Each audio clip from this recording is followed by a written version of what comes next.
Hey folks, it's Ben. We're here at Pick and Pull in Edmonton, Alberta. Probably one of the last few cars we'll be doing at this yard today. We got a 1972 Vega. Oh my goodness. Well, I wanted to cover this car. It's not that, number one, you don't see a lot of them. The bodywork on this car is delicious. So I'm looking at this. It's gold color. Somebody, obviously nobody did that. That's gotta be fake, but that's just pure Bondo there. The fender's already fairly roughed up here. The VIN for the car is actually fairly easy. Boom, there it is. And it's a fairly stripped car. And very angry at life. Steering column's out. But not a lot of options. Body by Fisher, single alone tag. That's pretty cool. I think all Vegas had the same engine. We'll talk about that in a little bit here.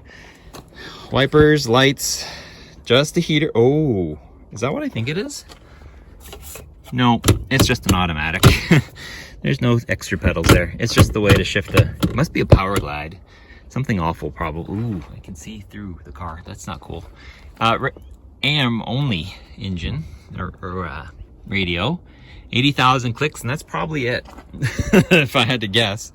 These cars just did not hold up very well. They were built as economy specific as possible. So black carpet, tan interior, but like even the rear, like very minor sound cushioning, belts on the wind. Really GM.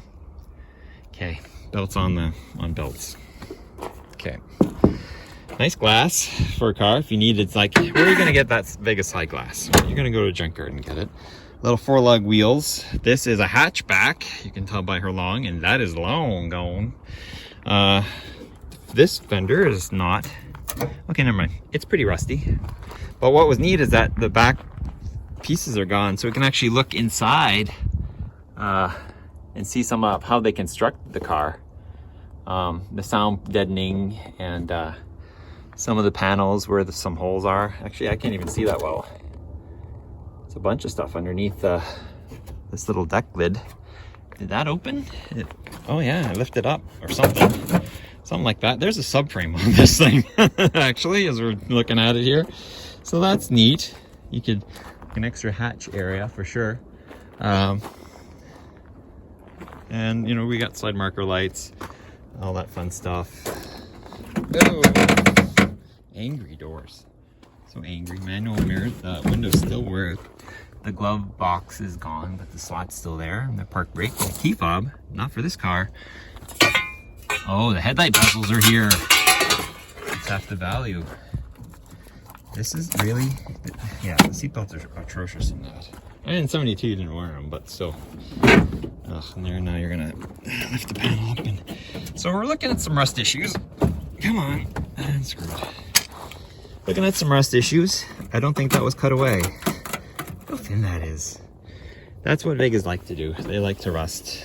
And what I was gonna be like, I'm not gonna do this car, but then I was looking over here and see how typical that is of the metal on this car. It's just gross.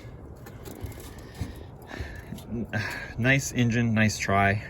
They call the Iron Duke because of this engine being aluminum. And it was such a flop.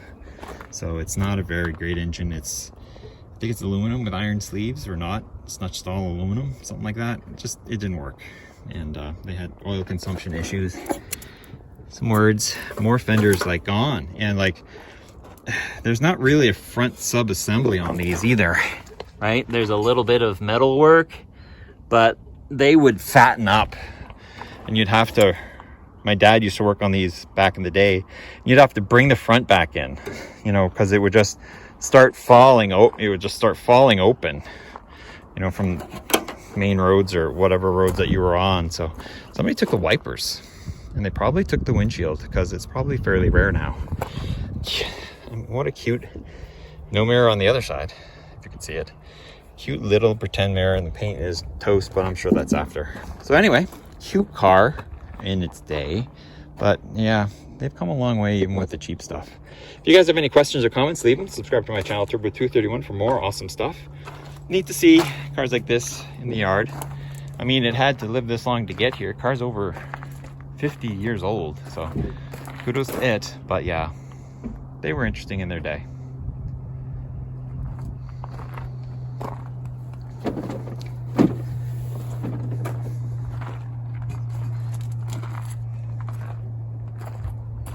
Some old stuff here too, a Packard. My Bonneville's over there, a copy of it.